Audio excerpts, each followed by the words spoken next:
Thank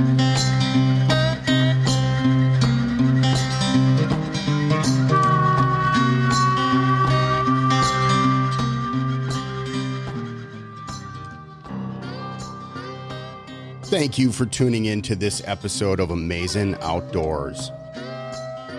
This podcast is being presented by Upland Outfitters, home of the Relentless Pants, man. Those things are awesome. I had them out this week, and I pretty much, since I started the partnership with Jason, have been wearing those pants out anytime over the summer here where I had to do any work at the farm or dog training. I've even had them on the boat a little bit. They are tough as nails. I have yet to see a pull 'em thread. I've been in some nasty briars. They really held up a lot better than I thought. I can't recommend them enough. Hunting season is around the corner. Make sure you use discount code AMAZING, and I believe Jason is still offering 20% off on the Relentless Pants. So pick up a pair before hunting season is upon us, and you're out in the woods with a pair of ripped up pair of pants and sweating, unnecessarily, because Jason's pants and the Relentless Pants are top notch and breathable, light. So you're going to want them this early season. Make sure you get them now. I also have a quick announcement. We've got another kind of temporary partnership with Chippewa River Custom Rods. Tom is going to be offering 10% off with discount code AMAZING10. AMAZING10. And it's all caps. If you decide to call him for a custom rod, just make sure you tell him that you heard about custom rods on Amazing Outdoors podcast, and he will make sure that you get hooked up with a discount.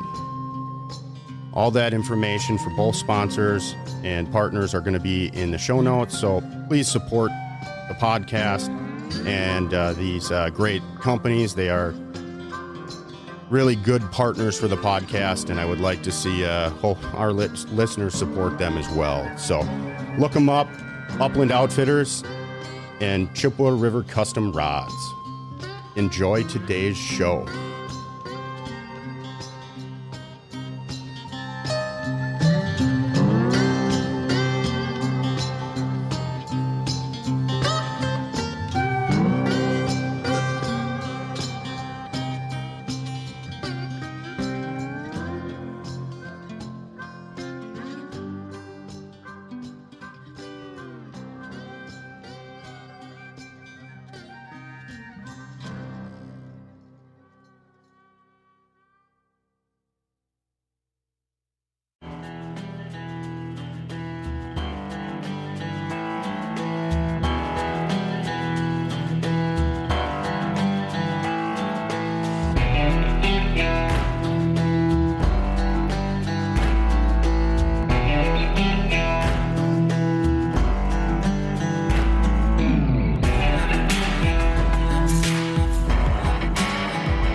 Welcome back, everybody, to another episode. This is the Amazing Outdoors Podcast. This is your host, Brian Mays. I've got a really cool episode today. I got Mike Johnson from Veterans on the Fly out of Madison, Wisconsin. You're listening to episode 24. We're getting ready to wrap up season 1. Still have a few things left to talk about. We're hoping to get that kicked off for season 2 sometime in September. So enjoy today's show. We talk about getting veterans out, what it is to give back to that community, and how really anybody can just give a little bit of time, money, effort, and make a huge difference in other people's lives. Enjoy the show today. It's good.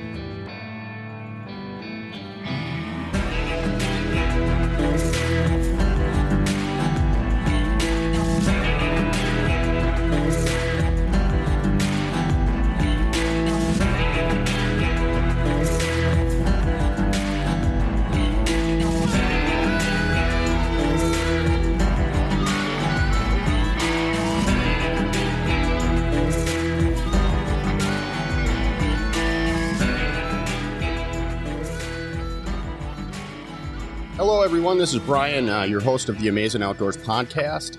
I've got Mike Johnson, who is the program lead for Veterans on the Fly. I've got a near and dear spot in my heart for the men and women who've served our country, and I've actually done quite a bit of volunteering in the past for fly fishing and disabled vets. Mike, welcome to the show. How are you, sir?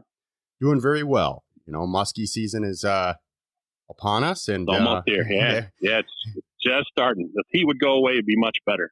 It would be much better, although they are still biting. It's just a matter of kind of doing your stewardness or doing your duties of trying to make sure that you're not killing the fish, because this temperature is just horrible for them. Yeah, no doubt. You'd kill a fish fighting on a hot day like this. So I try to wait till we start getting those first leaves of fall rolling across the ground, and it's a little chilly, and that's when I head up north. We've got them down here by me. I'm down in Lake Geneva, but it's just much more fun to see bears and eagles and all kinds of fun stuff up north. So yeah, soon we'll be up there. I was out on Wednesday. My days are all screwed up. Yeah, so 2 days ago, and we were smallie fishing, and we caught 3 of them. Nice. And by accident, it was not the target fish, but I had some very, very happy first time muskie fishermen clients with me. So, but man, oh man, there's nothing like getting your first muskie. That's for sure. It's an addiction. I'm prone to those crazy things. I was a steelheader. I still am a steelheader for a long, long time, and I've been muskie hunting for about the last, maybe 3 years or so. And man, it's worse than steelheading. It's an addiction for sure. It is. It's a part of the reason why I started a guide business, because I personally couldn't get out to fish that much. There you go. And, it's much easier to have 2 other people in the boat. So there you go. No, I even got a new boat coming. Should be here any day now, just to fish smallies and muskies. So I'm excited about that. So I got a big power drifter coming. You mentioned that the other day. What are you going with? Stealthcraft, or who did you? Yeah. I've fished out of Stealthcrafts forever and ever. I've owned my own Stealthcraft sniper for the last 3 years, and the snipers are great for myself. But if you want to fish, you can fish 3 people out of it, myself and 2 other people. But doing a long muskie expedition, and then with a 3.5 horse motor, you can only do so much strapped on the back of that. So we're upgrading. We'll be able to zip around and have a lot more fun. Nice. Yeah, I've got a 16-foot clacker craft and a 12-foot river rat. Rat. Nice. And nice. I've often considered putting a motor on the back. Both have motor mounts. They motor surprisingly well. They will never get on plane. You could probably bolt a 3.5 to 5 horse on there, and you kind of make way more wake than you do going forward. But it gets you where you want to go. You'll see maybe 3-4 miles an hour, maybe 5 miles an hour is about all you're going to top out at. But the way we do it is we'll just bolt the motor on and power upstream till it run out of gas, and then float yourself right back down. That's nice. No shuttle. Yeah, that makes it easy. Just do one less thing. Yep. I actually pay most of the time for shuttle services, just because for one less thing to do at the end of the trip, especially for paying customers. It's one thing to tell your buddies, hey, we got to deal with a shuttle after the trip, but it's a whole other thing when you got a paying customer. Yeah, no doubt. Getting a shuttle is the way to do it. That's what we do. Other places, Pierre Marquette, we always get the shuttle. That's a little more dramatic of a float to do. So, but yeah, it's the best, man. I can't wait. I can't wait to get up north and be in the cold water, and I can't wait. So, where'd you grow up, Mike? I grew up outside of Chicago. I've been in Wisconsin. I won't hold that against you, though. No. So many of us have Chicago on our birth certificates, but we got out as soon as we could. So I've been up north here for north of the border anyways, for about 20 plus years. Very nice. Where'd you go down in Chicago? Out in the western suburbs, like Wheaton, West Chicago area, out in the burbs. Sure. My mom grew up in Arlington Heights, so. Oh, there you go. All right, where that is. Yep. That's partly why I can get away with, giving you crap about Chicago. Oh yeah. You got to. You got to. That's the rule. So. I thought Minneapolis was big enough, and then I grew up, big boy pants, and I moved out here to the Twin Cities, and I'm going, this is a speck on the map compared to Chicago. Yeah. I try to avoid that like the plague. You really have to. There has to be a lot of intimidation to get me down, even just south of the border. I even refuse to buy gas down there, so you can keep it. We'll leave it at that.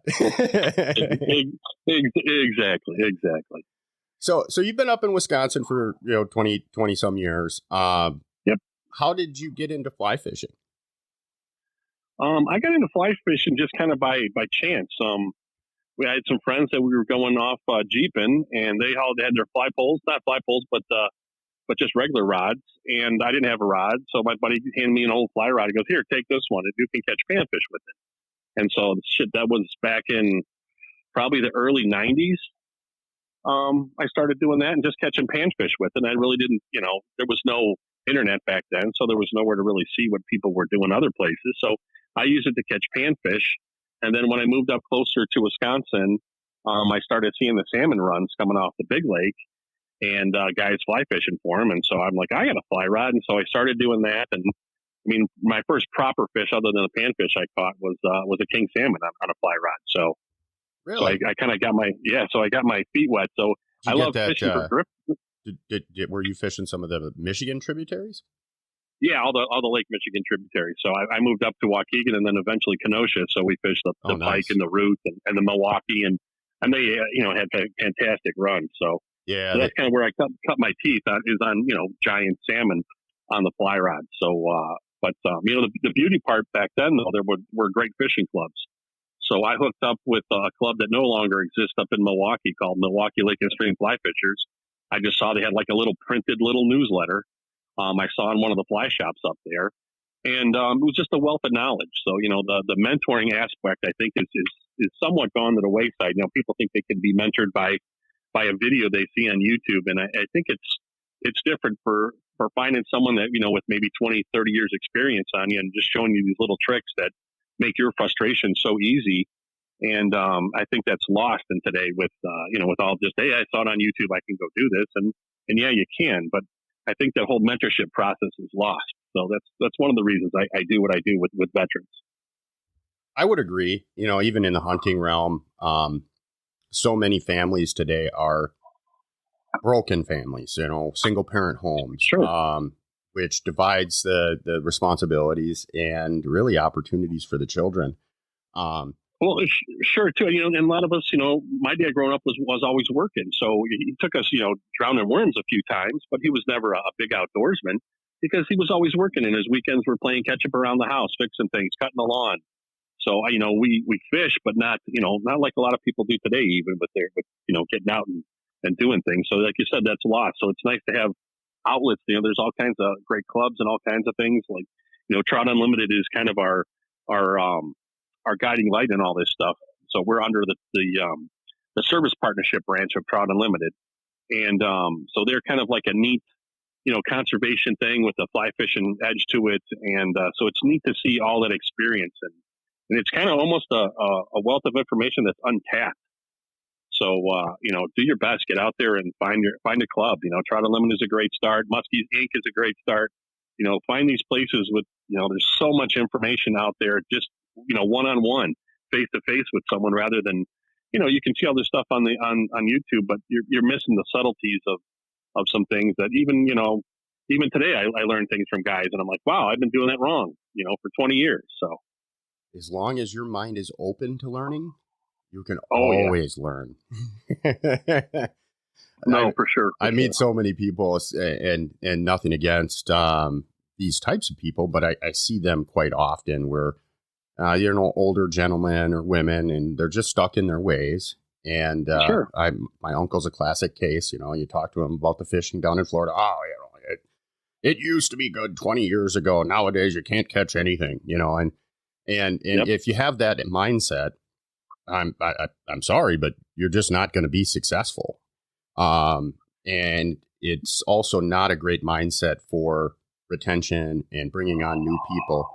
It's just one of those things. Sure. I see it a lot in certain hunting circles and then certain fishing circles. The one thing I do love the most about fly fishing, I think, at least from in the Midwest, in comparison to some of the other ways people fish and the other kind of styles and species that they fish for. I find that fly fishermen are usually much more willing to engage with people and share information rather than, your typical walleye guy who's, oh yeah, where'd you catch fish? Oh, on the lake. Yeah, in the water. Yeah, in the water. Yeah, I found that, I've been for about 30 years almost now, thinking back, I've been fly fishing, and I've really, encountered some jerks. There's jerks out there in the world, but 9 times out of 10, everyone I've met on the trout stream will BS with you. What's working? Where you been? Have you been over here? Handing flies. So, I try to pass that on. If someone wants to talk, even me, if I'm having a bad day or something, I will, just put a pause on and have a nice conversation and, throw a few flies at people.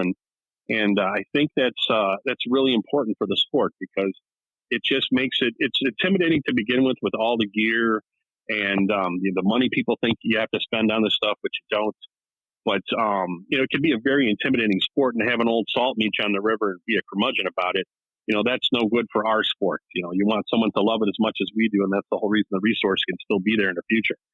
So I think it's important to always be an ambassador. I mean, we can all be jackasses sometimes, but I think it's important Me included. I'm the worst of them, but sometimes you just got to pause and be like, I'm a fly fisherman and I stand out like a huge fly fisherman, and you got to, sometimes look at what other people are seeing. And so you need to be an ambassador to the sport, so people love our lakes and rivers like we do. Otherwise, it goes away. I can't really put it in any other better terms. With that kind of being said, so when you guys start, you've got some history with Veterans on the Fly. You guys have bounced around to, I think you said 2 organizations, and one of those is Trout Unlimited. I think you told me last week that you guys were originally, I think, Project Healing Waters. Yeah, so we started as a group. One of my mentors, Mike Berta, who's an old salt, a Navy vet himself, and he kind of went to TU a long time ago and said, you have these veteran programs, but you're not really doing anything with them. And so TU kind of stepped up on the national level and started funding more projects and putting more emphasis on it. So Mike hooked up with Project Healing Waters, and they're a great group. They take disabled veterans out, and we were operating as that for probably a good 5-6 years, and which was great. But we were kind of breaking the rules. We were allowing non-disabled veterans in our group, and also veterans' families and sons and daughters, and spouses. And they didn't really like that because their funding comes from a disabled veteran source. So I understand their concern with that is, they raise funds under the guise of being a disabled veterans group. And if you have non-disabled veterans and family members doing things, that can get a weirdness with them. So there was a little back and forth with how we were doing things. And we kind of all decided that, all we want to do is serve veterans, and we don't care what our name is. So we kind of invented our own thing, which was Veterans on the Fly. So we're still under Trout Unlimited. So Trout Unlimited has a service program. It's called it used to be called Veteran Service Partnership, and now it's just called Service Partnership, because now, just in addition to serving veterans, we also serve first responders.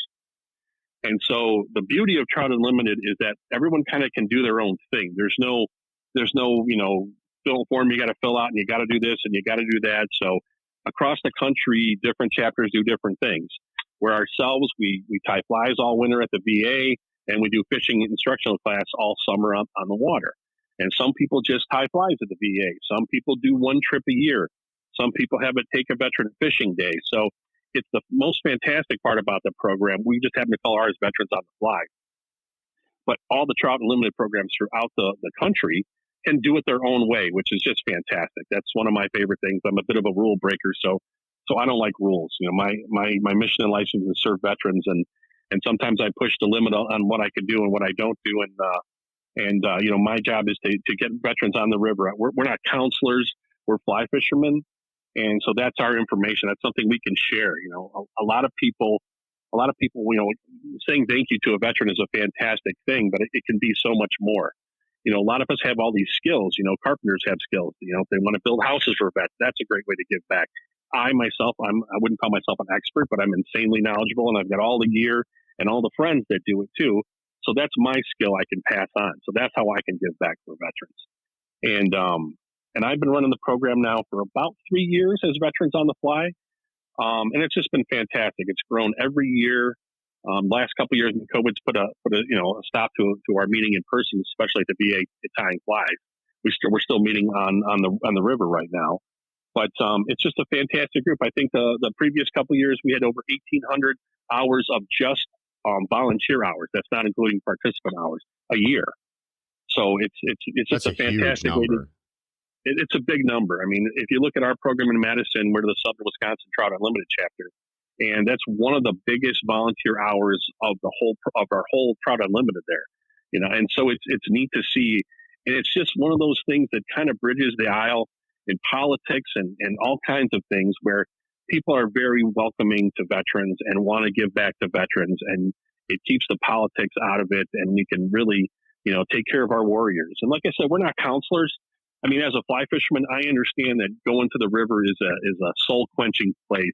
It makes me happy. It makes me fulfilled. It makes me, suspend reality for all the time I'm on the water. So all of us feel like that. And we see our job is to get veterans to the river and let the river do the work. If a vet wants to talk about things, we're willing to talk about anything. If they need help, we've got numbers and counselors available to us. Or if a vet just wants to grab a rod and go off by himself, we kind of run what you want and what you're comfortable with. We don't take attendance. Come when you can. Like I said, you want to bring a spouse or your kids with. That's fantastic. And there's zero cost to the veterans at all. We raise a lot of funds. The Elks help us out a lot. Trout Unlimited help us out a lot. Other veteran organizations like Operation Ruck 22 in Wisconsin sent us a great check last year. Orbis helps us out with rods. We've had LL Bean step up and give us some program rods. So it's a fantastic place to give back, and it's just going fishing with the best people. So, there's a little bit of paperwork involved on my end, and I have great instructors that show up. It's just a lot of fun. It's going fishing with the best people. So was that long-winded? I felt like I was talking. That's okay. Well, that's what this is for, man. We're supposed to bullshit, and you did a really nice job explaining it. I like I told you last week as well. I have done some volunteering for Project Healing Waters, and some of the constraints had led me to not be participating this year, both for personal reasons and for some of the constraints for their group here locally. But I think what you guys have been able to do with your resources and really put the vet at the center of this, and because what people, and my biggest qualm with Project Healing Waters, they're a great organization, but they really hone in on that disabled vet. And when a vet is disabled, their whole support structure around them needs to really take hold in the things that they're doing. And you have to be trained at that. That's a real tricky part. I mean, we have appliances. I've got some great things. I've got this little device that bolts onto a fly vise where it allows, if you don't have the use of an arm or a hand, it allows you to tie flies one-handed. Now, it's very difficult, but it can be done. We also have chest rigs where if you don't have an arm or a hand that can do it, or you have trouble gripping onto things, we have chest rigs. We can put fly rods in and we can work with that. So we've worked with those. We've played with those. But, you step it up any further, and there's a lot of people that really need special care, special utilities, special chairs, and we can make that happen. But it's as an everyday thing. You have to be an expert in that. Even how to pick up a person out of a wheelchair. There's a technique to it, and so there's a lot of I wouldn't say weirdness, but there's a lot of difficulties that come with it, and you need a large support structure to make it happen. And if you don't have that support structure, you can rub people the wrong way, because it's not an easy task just to set up one of those events, let alone have the professionals there to also do it. So it's a big undertaking. So it's a difficult task. Much agreed. And I just can't commend you guys enough for not putting yourself in a box and trying to accommodate as best as you can all veterans and really focus not only on the veteran, but their support structure around them, the family and friends and those things. It's really important. Well, it's really important. I mean, it's mental health. That's what we're all on the water for, is mental health. And this is, like I said, it's a great way to give back to our veterans that a lot of times don't have, our biggest thing is it's a kind of a come when you can thing. And, life gets in the way of all kinds of fun for everybody. So we try to have an event weekly in the summertime, and then the winter times are long. So we're not going to tie it to VA this year. They're still on COVID lockdown. We're looking at a couple of VFW posts, but Madison just put a mask order in yesterday. So it looks like we may be stalled out again. Time flies. So where we would normally pause our fishing season right now, take a month off because everyone's busy getting kids back to school and stuff. And then in October, we would start back up tying flies indoors. But I think we're going to fish for these next 2 months. So we said, hey, the weather's perfect. Let's just keep going fishing. And, that's the beauty of how we do things is we can just, we pick where we're going next week when we're fishing this week. And so, conditions and places that are working, we're very flexible in that regard. So we all just got together on Wednesday where we normally have our fishing. We were on the Sugar River out by Madison. And we said, what do we want to do? Do we want to tie? Do we want to enjoy these next couple months and just do fishing? So that's what we do. And a thing with veterans too, it can be a little daunting to come to a big group. And, normally our group, we have about anywhere between 3 and 5 instructors that come out on a weekly basis. Some are professional area guides, some are veterans themselves. And so we like to keep our groups down to maybe a dozen. Whoever shows up really shows up. Or, we're ready for anybody at any time. But it's kind of a neat thing that we can pull our thing off, being super flexible, and whoever shows up, shows up. So it's a blast. I don't know where I was going with that. That's all right.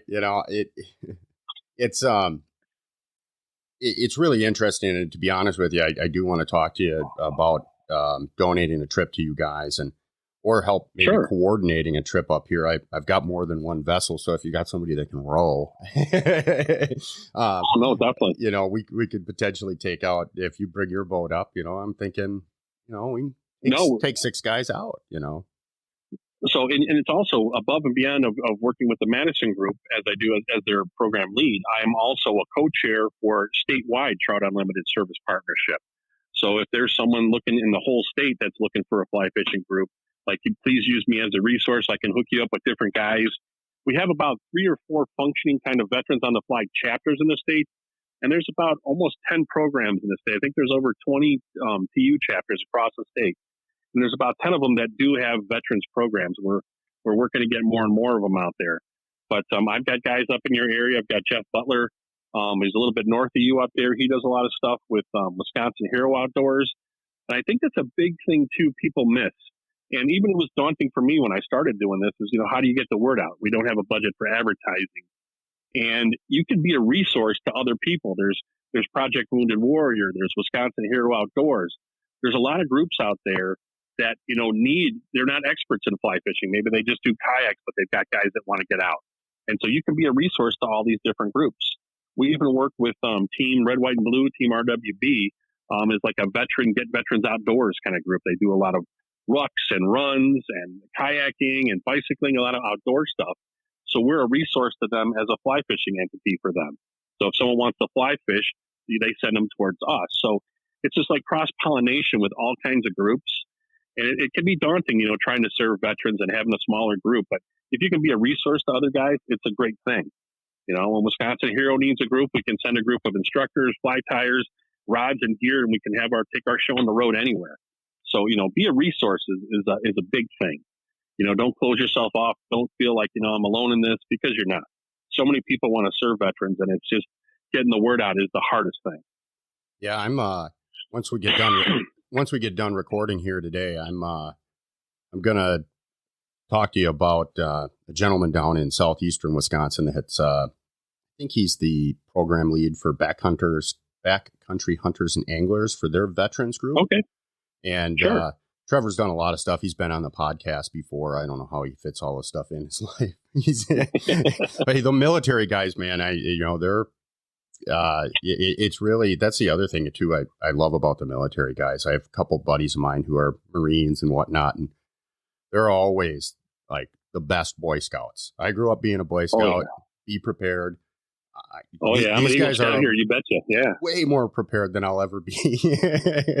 My one buddy who's a Marine, he was giving me crap last fall. He's like, "Well, let's get this tree stand fixed," and I'm like, "Dude, you don't understand. Like, I've got 20 tree stands that have to get prepped. Like, if we can get a little work done on all of them, it's going to be a better season." well, why don't we just get one set up right? And I'm like, it's just this struggle a little bit between him and I because of different mentalities. So, but I always really respect that out of a lot of the vets is, their drive to get things done, do them correctly, and, be upstanding gentlemen doing it. Yeah. I'm not a veteran myself. I grew up surrounded by veterans, my father, all my uncles. I was a tradesman for over 20 years.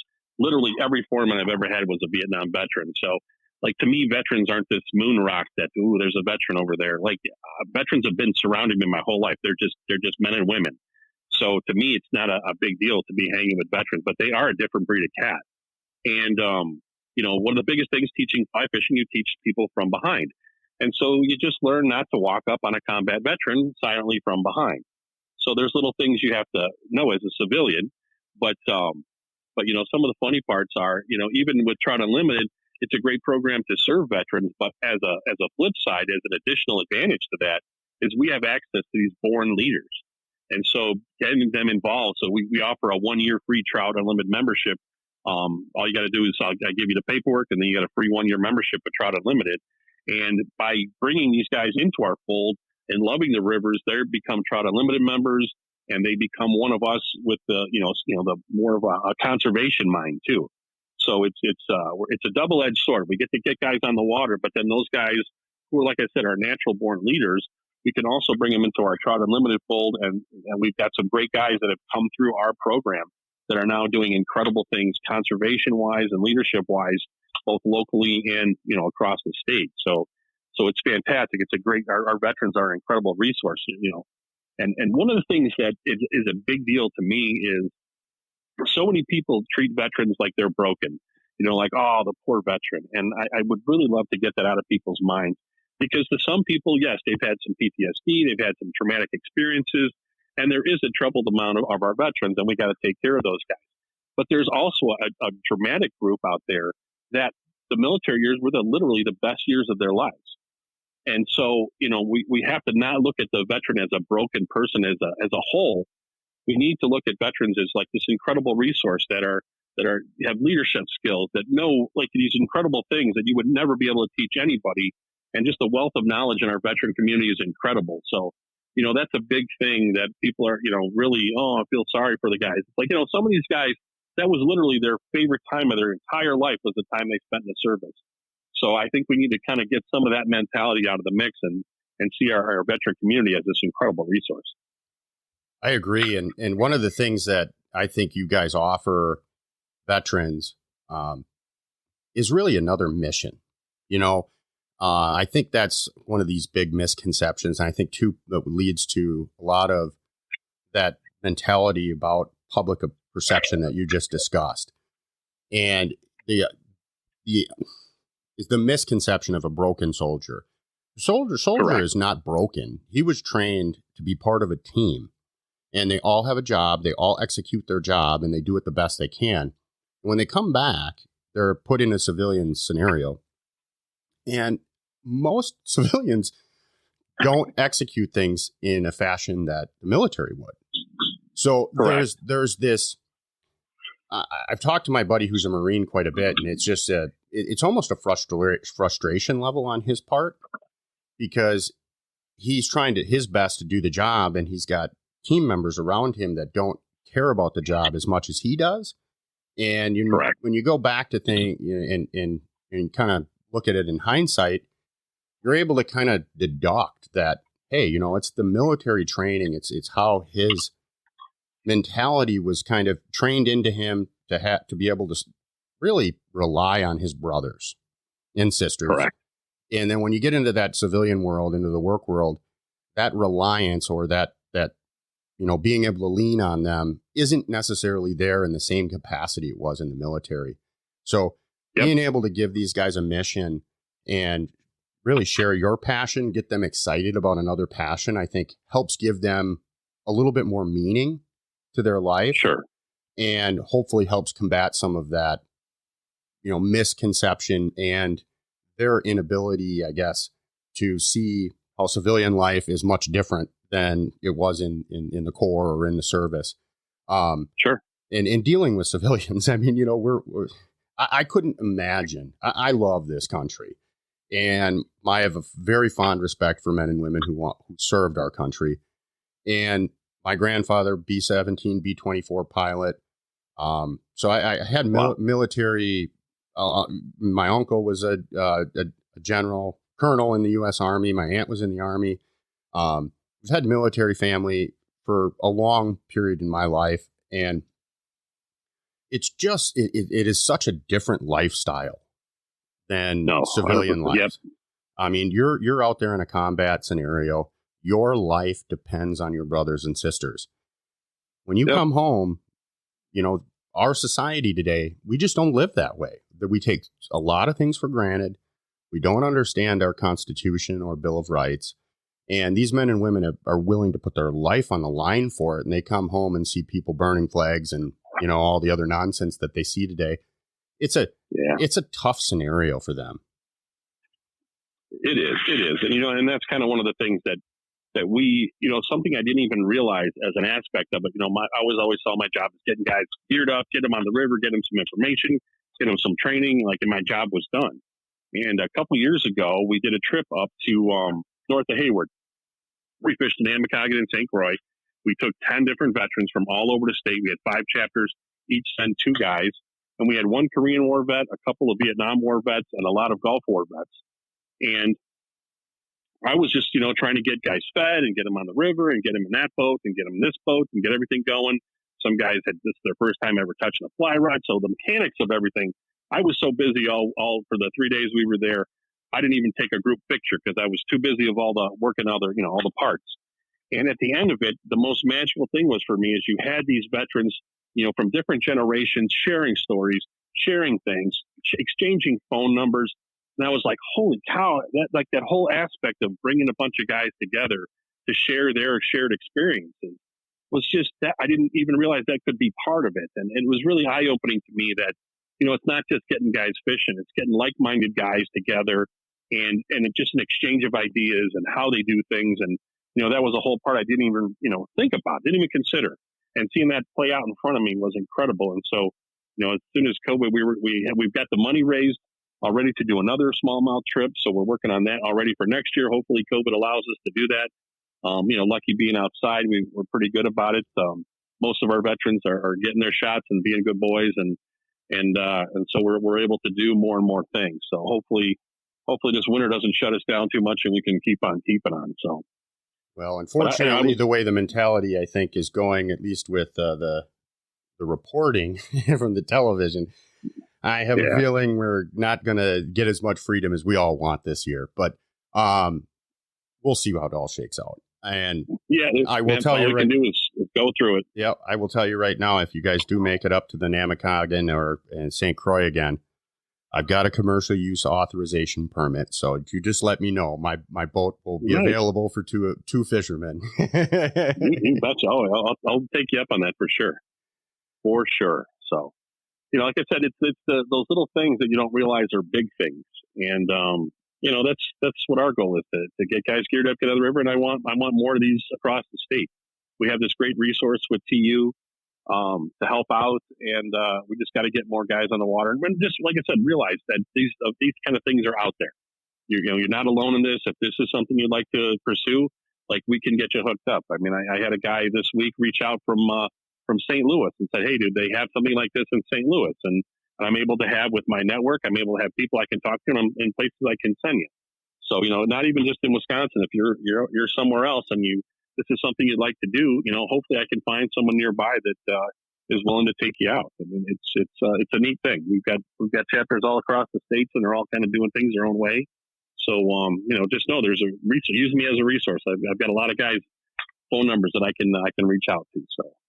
Well, I'll make sure to grab your contact information so I can include all that in your show notes.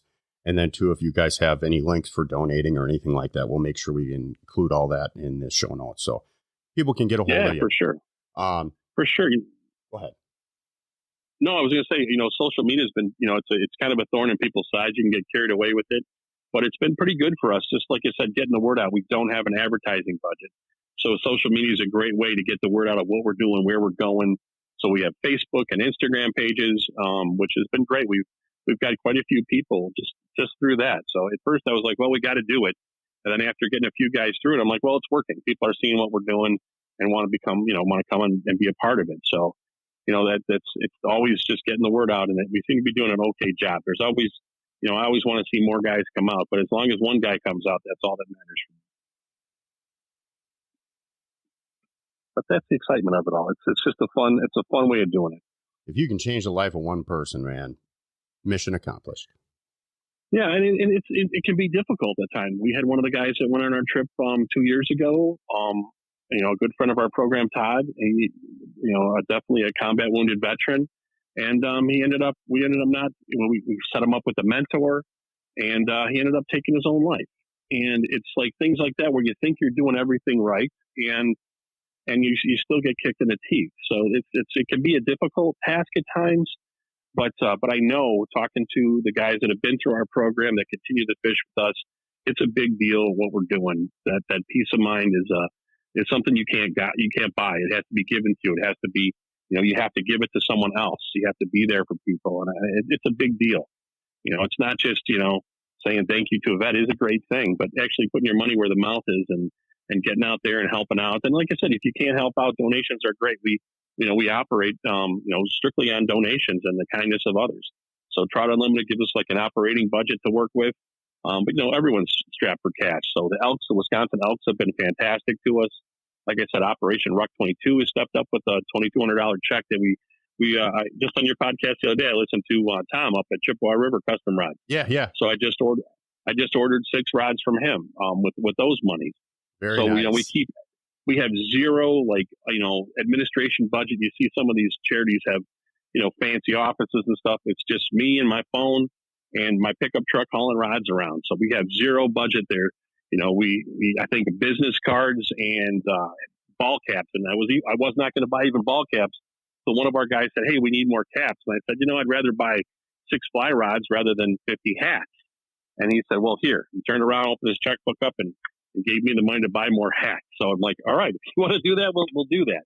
But, my goal is getting gear in the guys' hands. And I think that's the first and foremost that all of us in the state really want to do is, and even if a guy shows up just to borrow a fly rod, maybe that's all he wanted was a little piece of gear.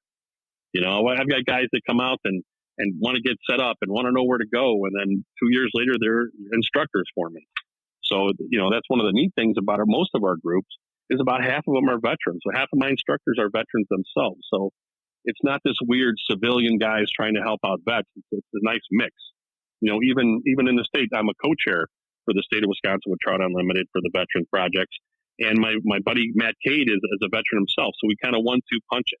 I see it from the civilian side. He sees it from the military side. So we can kind of really, the exchange of ideas is a big deal in what we do statewide. So I gotta ask now. Sure. You aren't a veteran yourself. So where did the passion? I mean, I hear it in your voice. Where did the passion come from for this particular segment, and how did you get into it? I think in conversation last week, I think you had a brother who served. So not a brother. I have a cousin who was an Army engineer in the 555th in Iraq, and we lost my cousin Lenny Golzinski in 2008, and he pulled the monkey gunner spot on a Humvee on patrol, and basically had a suicide attack come at their Humvee, and he was only 19, and it was heartbreaking. He was only in country for maybe 3 months, and we were just finally getting his address to be able to send him care packages, and then we had that news. And so ever since then, I kind of said, at first I was like, Lenny didn't live. He didn't even have a legal beer. Like, I got to live for Lenny. So I did a lot of screwing around in his name. And after a little while, I thought that was pretty selfish. I'm retired, so I can really kind of screw around and do a lot of crazy things. So I did a lot of crazy things in his name. And then I was like, well, wait a minute. Maybe this is selfish and not the way to do it. So I started seeking out organizations that were helping veterans. And what I noticed is a lot of these organizations had a lot of ego in it. They wanted to have raffles. They wanted to have trophies.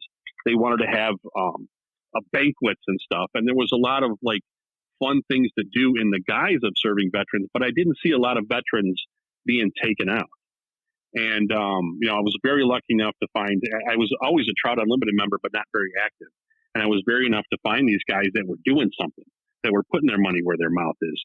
And so myself, I'm looking for something to do. I don't have any children. I just have two little lovely bulldogs that are sunning themselves on the porch right now. And so I have a lot of free time to give. And so when I hooked up with the guys in Madison, I started as the assistant program lead. And then very soon after, like, everyone got busy, and I said, well, I can do this. This is simple. I can send emails out and I can haul the gear. And so that's where it all kind of came together. And we just have a great group of people that keep me motivated, that keep me excited, that are enthusiastic like myself. So, in the name of my cousin, that's really, it's heavy to think about, but maybe I'm here for the guys that made it back. And so that's my mission in life. Well, man, I can't commend you enough. A lot of people have those opportunities and they're not able to sort them out and kind of do what's best for whatever their cause is, And Sure. It sounds really like you've served your brother cousin quite well, and you keep doing it every day. Yeah, it's just fantastic. Like I said, it's great to say thank you to a veteran on the street. That is a big deal. I remember my dad always used to have his Navy veteran hat on, and young kids would come up to him and shake his hand. It always made his day. So that's a wonderful thing to do. But if you can, spend some time, give your skills, whatever your skills are. My skills are fly fishing, and that's a skill I can give to somebody else. So, whatever your passion is, if you're a hunter, there's places you can go. They're looking for guys to take guys out. Like I said, if you're a carpenter, there's places that build houses for veterans. I mean, use the skills you have. A lot of people don't realize, like, these life skills they have are truly hard-earned skills that you can give to somebody else that has no idea. Even as just a simple process. We've got guys that are just worried about entomology. They want to talk about bugs all day. So we bring those guys out and they talk about bugs. We've got guys that have been tying flies for over 50 years, and they love passing that information on. We've got certified casting instructors that all they want to do is cast. They don't even care about fishing. It's like, all right, let's get this guy in the water. He's already casted for 2 hours. Come on. So it's a neat group of guys, but you have these skills. Get out there and use them. And it doesn't have to be for veterans. You can give to all kinds of great things. But, don't think that I don't have anything to give. I say thank you, or I do this. And if you don't have time or skills, sending a check is always welcome as well, because we can't do it without the funds. So with your program, obviously, veterans is the focus, but fishing, is at its core. And you're down in southern Wisconsin. So how's the fishing been this summer? This summer's been tough with the heat and the lack of rain of our two things. Even my favorite little smallmouth river, whose name will be not disclosed, is so low right now. And I know my buddy just pulled a 23-incher out of there the other day. And it's just like, I can't even float my boat down it. It's so low right now. So it's been really tough fishing this year. Like I said, we bounce around quite a bit. Being outside of Madison, we like to stay within a half hour of Madison. And between the heat, once a river gets close to, over 70 degrees, it really starts, being in peril. And a lot of this temperatures we've had and the lack of rain has just really made fishing difficult. You can still catch fish out there.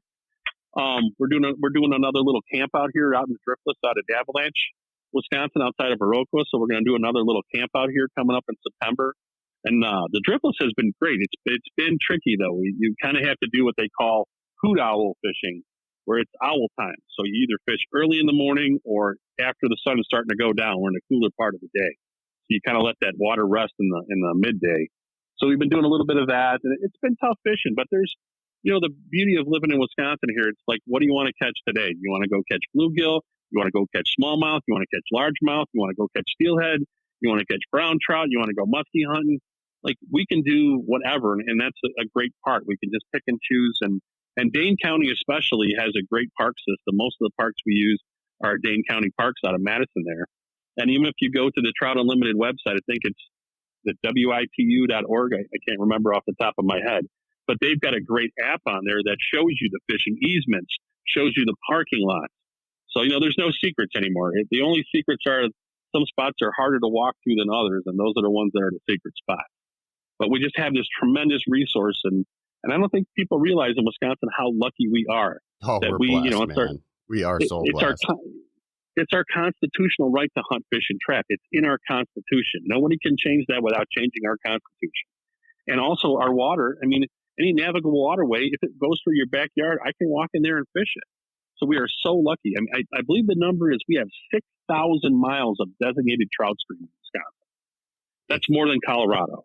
It is. When you really start stacking things up and you start looking at all from a hunting and fishing perspective, it's the biggest reason I'm not living down south right now. Because there's just too many things to keep me up here, at least from my hobbies and interest standpoint. Oh, yeah. And I talk to my friends in Montana and Colorado, and they're out there, well, there's private water. We can't even anchor here. We can't get out of the boat here. And I'm like, man, we can go everywhere and anywhere. And we are just so blessed with this resource. You know, that's why I'm passionate about, you know, Trout Unlimited and what we're doing, because those guys work with us. You know, a lot of people don't want to talk to the DNR. The DNR is government, and a lot of people don't want to. So Trout Unlimited over the years, especially out in the driftless, has secured all these easements for us that have just been improved with Trout Unlimited monies at zero expense to landowners, and have put in these unbelievable easements, improved trout streams.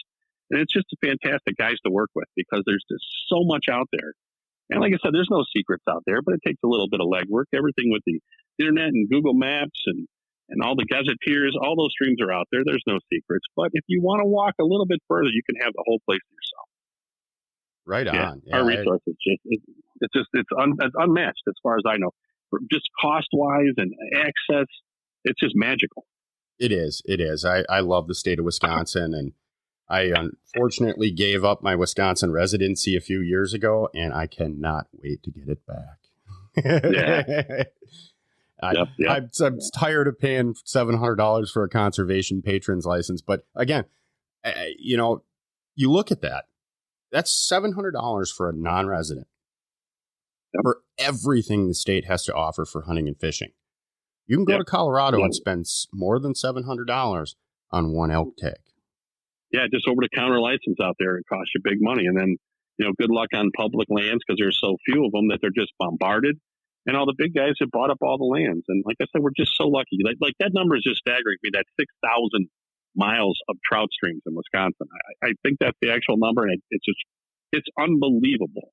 I mean, even with the craziness of COVID and everyone fly fishing getting pretty popular, yeah, there's a lot more people out there, but you can still find a river and have it to yourself all day, which is it's pretty unheard of in this world.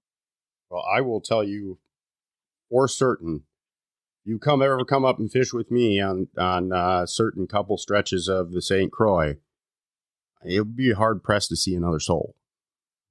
And where do you get that? I mean, I'm an hour and a half from the Twin Cities. Yeah. I mean, where can you find in anywhere in this country where you can be an hour and a half from a big metropolitan area and fish a whole entire day and maybe see two other people? It only exists up here. Yeah, it's just neat. I took two of my instructors out the other day to my little stream I fish down here for smallmouth, and they were just amazed. We saw one other fisherman on this whole pond and a couple kayakers, and they're like, "Oh my God, like no one's here." I'm like, "Yeah, no one's here." It's like if you put a little research in, you can find some real gems out there. And like I said, I know there's 23 interest women out there, so it's you just got to put the legwork in, and that's the beauty of our program. We kind of do the legwork for you. So if you're a veteran, we'll give you the secret spots for sure. Well, and you're dealing with a group of guys that's not afraid to put the legwork in. Yeah, you know that's a big key too. I mean, I definitely, you know, I'm the tip of the spear here with what we're doing, but I could not do it without my instructors. My instructors literally show up every week. You know, I've got some retired guys, some professional guides out there, and it's just amazing that they show up every week, ready to help. You know, it's just amazing the time they all put in. It's something else. It's just, I feel good because I'm surrounded by good people. I feel a foot taller coming back from a meeting because it's just a blast. You know, just quality people out there, you know, and there's some jerks you meet on the river, but I'll tell you what, I've never met anybody that's a real fly fisherman out there that isn't willing to share, and you become instant buddies because you all have the same sickness. So we understand each other. And there's something to be said too for, you know, I think fly fishermen in general, and this is a pretty generalized comment, but fly fishermen in general are catch and release fishermen. I mean, I will take a few trout out of a river if the DNR wants me to, Sure. but I'm not out there trying to, catch a meal of trout every week. That'd be very rare that we have stream trout more than once a year, once in a while. It's like, it'd be nice to get a couple browns for the smoker, and the DNR wants me to take them out of this particular creek. So what the hell? But, exactly. But outside of that, I think in general, we're mostly all catch and release fishermen. So the ease of talking to another catch and release fisherman about kind of what you have going on and sharing some information is a lot easier than sharing it with people that, you might think are going to go out. And I mean, especially me for a guide, I like to see all those fish in the river so my clients can catch them and put them back for the next client, Sure. And when you're sharing that information, there is a hesitancy in some people, but I find with fly fishermen that barrier is really broken down because I think a lot of us are catch and release guys. So it really doesn't matter. Yeah, I mean, we operate as a catch and release organization when we do our little trips. But it's not a bad thing to get some meat. It's a blood sport. What we do is it's truly a blood sport, and it's not a bad thing. Like you said, there's some rivers that they want you to keep the brown trout, or they want you to keep the rainbows in that trout. So look at your regs. I'm neglectful looking at my regs because I throw everything back. If I want fish, I'll go to a supper club and have a pretty waitress bring me a fish fry. That's my idea of getting a fish dinner. I just go down to Florida and fish with my old man and come back with a cooler full of snapper. It beats just about anything up here. there you go. So I mean, I love eating fish; they're fantastic. But I think the resource is that good because of the guys that let those fish go. Our muskies are that big because of catch and release. And it's those things, those little things that you can do that make a big difference. Most definitely. It's out there. So, but the biggest thing is keep in mind, like, share this stuff, whether it's with veterans or anybody. I mean, sharing the knowledge, it'll go away. If, within one or two generations, like how to tie knots might be on YouTube still, but talking to someone who, I do my knot this way, or I do this simple knot, you can do all that other crazy stuff. This is what I do. Like those little things. And it goes back to mentoring is like, befriend somebody. That's the best thing. I was very lucky to be mentored in Milwaukee by a gentleman named Royce Dam. Royce was a Marine on Iwo Jima, an award-winning fly tyer, and he took me under his wing, taught me how to fish the hex hatch, taught me how to tie flies. I've been to his secret tying base. He's no longer with us. God bless Royce, but he's got a great book out there. You can probably still find it. But just like a real diehard heavy-duty Marine that ran a steam shovel, Ellis Chambers tractors, ran a steam hammer, and just would tie these intricate little delicate flies. And it's just a neat thing. I mean, even just with the tying thing, it's such a zen a thing to tie flies. I mean, it's a suspension of reality with all this. So get out and share your information. I had to do it yesterday. I was having kind of one of those days where it just gets tough. Everything's, got to do it twice over because the first time I screwed up or something else, or I was rushing. I actually took a few minutes. I said, you know what? I'm just going to do something here for my own mental sanity.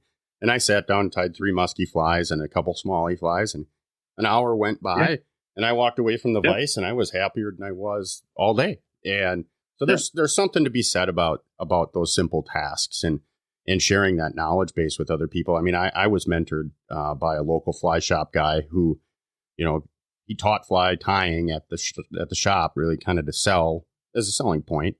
But Mike's always been very, very knowledge, willing to share some knowledge with me. And he taught me how to tie, the basic trout flies. And I kind of took it from there. And it just I didn't get raised by a fly fisherman either. I actually picked this up on my own. Struggled with it for a long time until I met other people in the industry and friends. And it wasn't until I had those friends that I really progressed as a fisherman. And I'll be honest, I hold it solely on my buddy Jeff, who has not been on the podcast. I've been trying to get him on here for a while now, but I can only point to my musky fly addiction because of him. and I didn't even really know that people chased him. I had a 4-weight. That's all I had. And then he threw me an 8-weight and he said, let's go up to Flambeau River. I'm going to paddle the canoe down. You can fish for muskies. I'm like, what? Yeah. So I owe a lot of that to some of the older gentlemen that I know that have been part of my life for some time now and have shared their knowledge. And it's really kind of the catalyst for me that gave me the foundation to start a guide business. No, it's true. And a big misconception, too, especially with fly fishing, is it's very male-oriented. And I would say, yes, the majority of fly fishermen are male, but there is an incredible contingent of incredible women that listen way better than the guys do and are some serious fly fisher women. And they're kicking butt out there. And there's also groups that are just for women. So don't think this is a boys' club, because it's not. You just got to look a little deep, and you can find some incredible groups that have female-centric gear, female-centric instructions. So, don't think, even TU and a lot of clubs get a bad rep that they're just boys' clubs. And it's truly not. You got to get out there and see things. And that's why I love it. It's so inclusive. You got these old salts that are willing to show anybody, because that information is going to die with these guys one day. Yep. And we got to share it. You can only put up so many YouTube videos. And that's not the way to learn this. It's like you respect the skill so much more, by learning from a human being rather than a screen. So, YouTube's an incredible resource. I can't tell you how many times I look at YouTube. How do I do this or look started. At that? But the resource that is out there that will never be on YouTube, you can't imagine. You can't imagine. Well, and there's something get out and do it. Yeah, there's something too to be said for the fulfillment you get from passing information on to somebody else, or B, learning from somebody else. There's a personal connection that comes there. There's a friendship that typically develops. You don't get any of that from YouTube. None. Correct. Correct. It's a great resource, something. but it's a tool.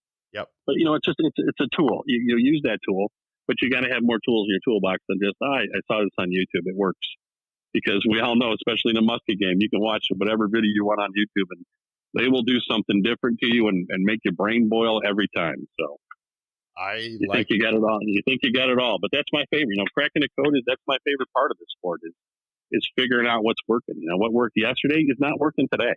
And you can sit there and go, oh, we had them rocked yesterday. We had them locked in. We knew exactly what was going on. Just this purple fly, throw it right out there, let it sink. You do that same thing the next day, and nothing's hitting it.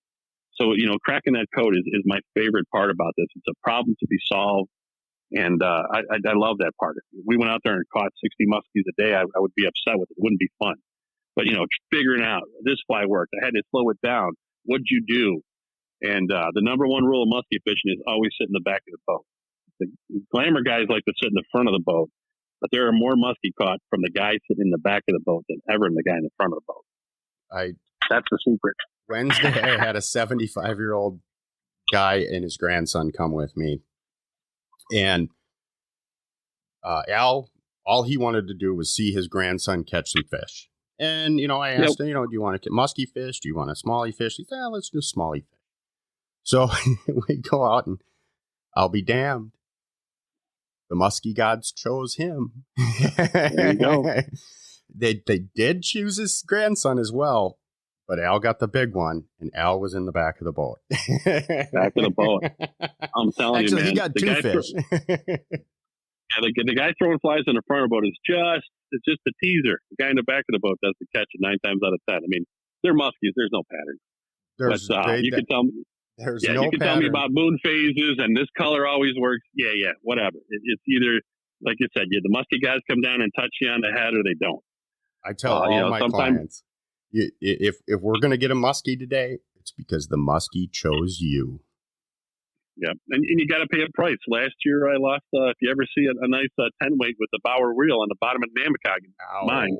Ow. So Bauer sometimes you got to cheap, man. No.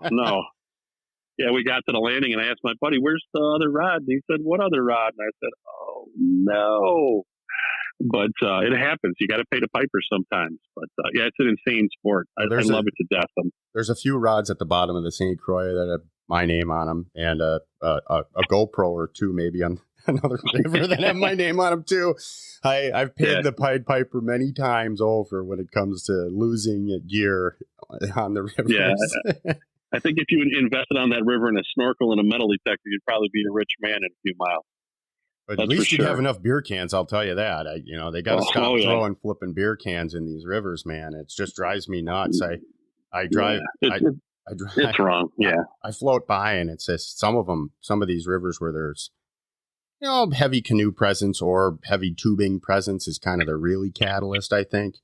It's just, if you're going to go out and drink beer, make sure you come back with all the cans. Yeah, and I'm the first guy to give the kayakers a hard time, but I think it's just so many people get these boats that aren't watermen and don't understand the rules, the basics, and they go out there and treat it like it's their backyard. They don't understand how boat ramps work. They don't understand how river etiquette works, and I think it's just a lack of education. Someone spent $200 at Walmart, got themselves a kayak, and off they go. And I think we all need. Our goal in life should be to always be out of people's way, never be in the way. That's one of my life missions is don't be in someone's way, get out of the way.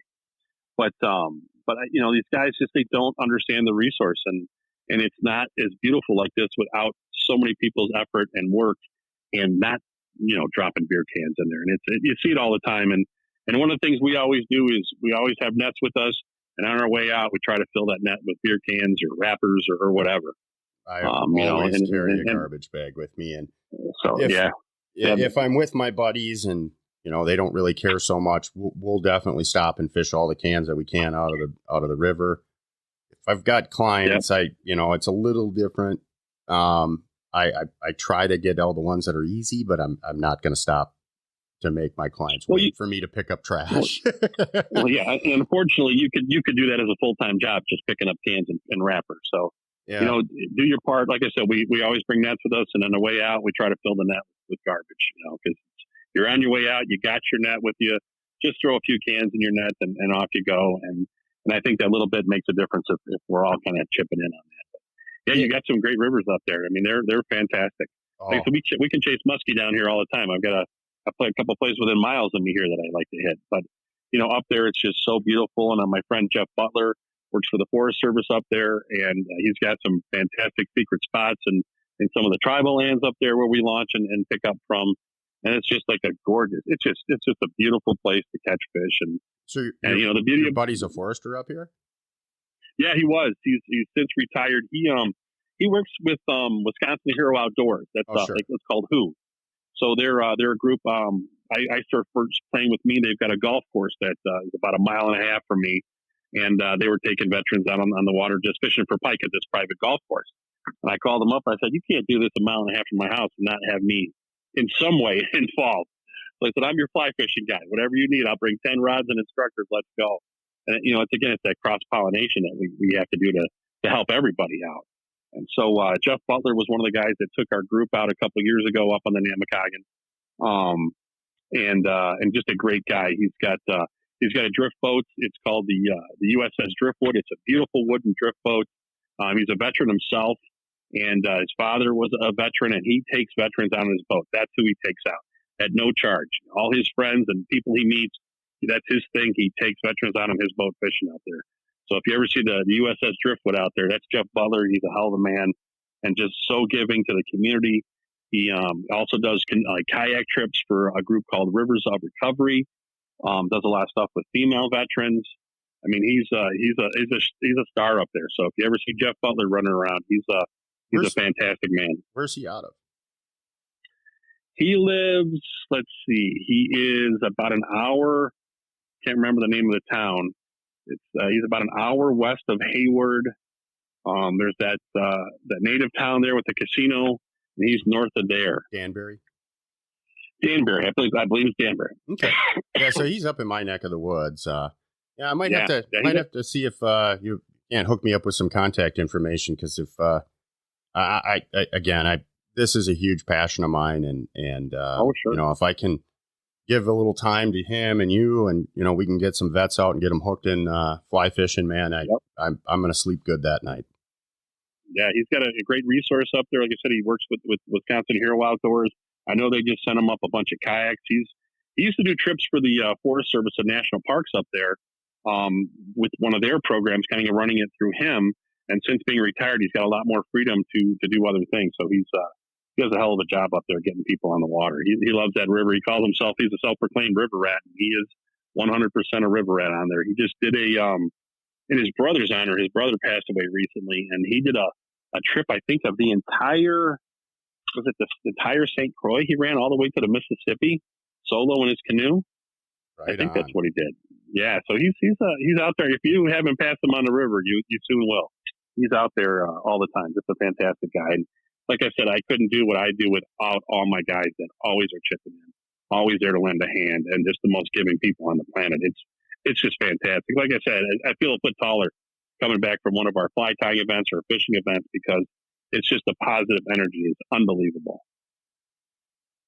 It's amazing what positive energy can do to people, I will tell you. And there's too much negative energy out there. So if you can get into a positive energy scenario, it's like an overdose. Yeah. And, and none of us are getting paid for this. That's the other thing. It's like we all do this because we want to be there. So it's a little different situation. Some of these groups with the paid employees and stuff, they're paid to be there. So you have a kind of a different person and a different attitude. But all of us across the state are not getting paid to do this. And so we all really want to be there and really want to be chipping in. And it just creates this positive vibe like you can't believe. It's fantastic. So in kind of closing here, I know that there has been some, and I again, if this isn't something you're comfortable talking about, we can shift the topic real quick in closing. But talking to my buddy Trevor, who's been on the podcast before, there is some, I believe it was a bill that was passed in Congress. I believe it already has reached the approval signature from the president. May have even came under the last administration. But there was a large amount of funding created at the federal level for getting veterans outdoors. Sure. Do you know anything about that particular bill? And is that helping you guys out, or you guys, is that still kind of held up and we need to call our congressman about that? The hardest thing, there is a lot of money out there. The hardest thing is finding it. My friend used to write grants for a couple of organizations, and it's literally a full-time job writing these grants to requesting a fund. There's funds out there, but it would literally, if all I did was write grants, I could do that 80 hours a week and just try to write these grant applications. So there's money out there. There's all kinds of hoops you got to jump through in a paperwork department. So that's probably the biggest hurdle to that money. That money's out there, but you literally either have to hire a company to write these grants, and it's literally a full-time job to all these grant writing, to the Park Service, to the DNR has a thing where if you're doing an outdoor thing, you can get money. I mean, there's a ton of money out there, but the most difficult thing is writing the grant. That's probably the biggest hurdle to that. There, like I said, there's money out there. We're very lucky that we partnered with the Elks, that we partnered with TU, that we partnered with Ruck 22. There's groups out there that will basically give you a check if they like what you're doing and see what you're up to. You can get cash in hand to go do what we do. But yeah, there's funding out there. It's out there. It's just there's a paper trail like any government entity. There's always a paper trail. Even with getting our rods from LL Bean, it wasn't a phone call and said, yeah, this is what we do. Okay, send us some rods. I mean, it's a grant. They send out that grant. There's stipulations of what that money is used for. We got 10 rods from them. They have to be in the program. We can't give them away to people. They have to maintain the program. And so there's, all that's out there. It's a lot of paperwork. So if someone's a great paper writer, I mean, grant writing is for you. All these nonprofit organizations, there's a ton of money out there. It's the process is very, very daunting. And they're all time specific. Some, they open up, November 1st and they're closed November 15th. So if you don't get your grant set in there, you got to wait till the next year's cycle. So grant writing is a very daunting thing. And, and that's how you see a lot of these organizations become these what's the word I'm looking for? Like a tick on the organization is all the infrastructure, the management, is because if you're a big organization that depends on getting these grants, you need someone full-time writing these grant applications. So it's out there. There's a lot of money to be had. It's just very daunting with the application process. Sure, it makes sense. So we kind of hit our time today, and I think we've covered a lot of the topics that we wanted to cover. Is there anything in closing that we didn't cover that I can give you a microphone and a soapbox for a few minutes here.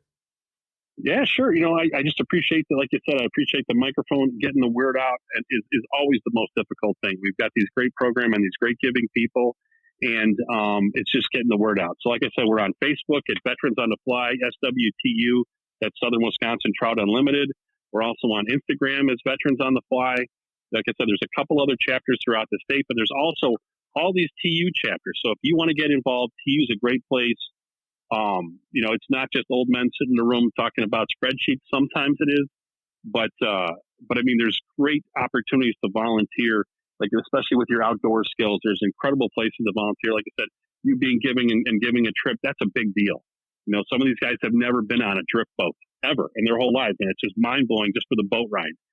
So there's so many giving things you can do out there, but use your skills, get out there and do it, and definitely include my number. My phone number that goes right to my cell phone, my email. Please put this on the podcast. I'm Mike Johnson. Bug me. Even if you're not in Wisconsin, bug me. I have friends all over the country that do similar things to what I do. We kind of exchange ideas a lot of times. So it's simple things that you can get out there to give back. I mean, that's the biggest thing. I mean, I can tell you one quick story. I had a friend that does what I do in Maine, and we were talking back and forth, and he would go to the VA waiting room because a lot of these guys, the VAs are few and far between. So when a guy is at the VA for an appointment, he's not just having one doctor's appointment. He's usually seeing 3 or 4 doctors. He's there all day, and literally they're sitting in the waiting room all day. So he would bring his fly tying stuff and his flyers for his group and tie flies at the VA to try to get people to come to his events. But the people love just bullshitting and tying flies, and they got far more out of just hanging out, talking, telling fishing stories, and watching someone tying flies than they ever would have got out of even going fishing. So something as simple as that, you can give back, and it makes a big difference to our, we got to take care of our warriors out there. And if you have outdoor skills, it's a simple process. There's tons of places out there. Please use me as a resource, use yourself as a resource. There's a spot for you, and someone would love to have you out there helping them out. Awesome. I'm speechless, Mike. I mean, you kind of encompassed everything that I wanted to talk about, and it doesn't leave me with a lot to say anymore. I can't second enough what you said though about giving back. These men and women put their life on the line so you guys can we can all sit back here and drink coffee and have a beautiful home and have all of these opportunities for us. If you have just a little time, it is so fulfilling. It is so rewarding. And what you're doing for the other person by giving back and helping out with these organizations is life-changing, and it's life-saving. Some of these guys just need somebody to talk to. Yep. But like I said, we're not skilled counselors. You don't have to be a counselor. Use your skills. Our job is to get guys to the water and get guys in the outdoors. It's a big deal because it's a daunting thing. With all the gear we use, all the equipment, it seems very expensive. You have to have this shirt. You have to have this rod. You have to have this rifle. It's a daunting thing as an outsider that someone wants to get into it, and it doesn't have to be. It doesn't have to be. I mean, you can buy yourself a $160 fly rod and go fishing. It's that simple. You don't need to buy the $1,000 rig and have waders and have a boat. Like, it can be done inexpensively and cheaply. And thank God with our donors and stuff, we can get rods in the veterans' hands at no charge to them, and that's what we strive to do. So, get out there and give somebody a hand. It feels like the most incredible feeling you've ever got. Yeah, I can tell you that with giving back, I referenced my buddy Trevor on a couple times now on the podcast. He's a vet, and he's heavily involved in a lot of different organizations. And I met him at the Wisconsin Sharp-tailed Grouse Society annual board meeting. And nice. I had all my fly fishing gear with me, and it was during kind of the springtime, right during some of the, I would say we were kind of hitting some of the March browns and blue and olive hatches in the evening yet. And we were just bullshitting at the end. And I said, well, do you want to go fishing? What do you got going on the rest of the day? And he's like, I got nothing really going on. I'd love to go fishing. I brought my fly rod up and, got into talking to him, and he was just getting out, kind of starting fly fishing, and got on the river. And nothing against you, Trevor, here, but, he couldn't really cast that well. So, I had kind of, and I think this too, when you're volunteering or helping other people, people set their own expectations. I didn't have any expectations that day, and it was just a matter of getting out with somebody. I didn't even know he was a vet at that time, and just showing them what you know. And so we spent a good hour kind of working on his casting on the stream, and I'll be damned, by the end of the day, he caught a trout, and he went back to southeastern Wisconsin, and all of a sudden I'm seeing, trout and all this stuff on social media. And, I'm not going to claim that I, helped him with his fly casting, but a half a day, couple hours with me, and he had improved enough that he could go home and learn, take what he learned in that scenario, step and repeat it down by him. And he was having success. And every time I see a trout go into the net, one of his photos or anything like that, it just, from a rewarding standpoint, it makes me happy. It makes me really happy knowing that I gave him enough knowledge that he can go down and do it himself now. And now he's hooked. And that to me, that's kind of that full circle. And if you can create that full circle with people, you're really doing something positive. And if it's positive, it doesn't really matter how much it is, just as long as you're giving that effort and it's positive. Yep. Yeah, it's awesome. There's nothing better. I'm a licensed Wisconsin guide, whatever that means. But you mean you paid the money for the license? Yeah, I paid the money. I was laughing. I posted it as a joke because kind of what I do is guiding. There's not an exchange of money, but having a conversation with a man in uniform from the DNR, I want to have all my boxes ticked. And I'm like, well, how do you do this? I'm like, oh, you send them $35. And so I posted on a line, and my buddy from Florida, who's a licensed captain, goes, hey, congrats, man. That's awesome. Good work. I'm like, dude, it ain't like what you did. I sent him a check, and I'm like, I'm posting this like it's rhetorical to say this because it's ridiculous. So everybody that wants to do this can be a guide. But I love the guiding it. I love rowing my boat. I love someone on my bow catching fish because I put my boat in that position. I pointed out a spot or two, and then when that guy hooks up with a fish, there's nothing more fantastic. I caught that fish just as much as he did. And that's what I get out of it is just, sharing that information, passing it on. And I feel like I've caught 6 fish and I haven't touched a rod all day because it's a teamwork kind of a thing. It is. That's the one. It's fantastic. And that, I love that to death. I'd almost rather row my boat than fish anymore. Maybe it's the Viking in me or something, but I don't get tired and I love rowing that boat. I got a drift boat a few years ago and I had these big grand dreams of fly fishing for muskie and all of this fun stuff off the front of the drift boat. And I realized really quickly that wasn't the case. I had to row. And it was not easy to find people that wanted to row your boat so you could fish.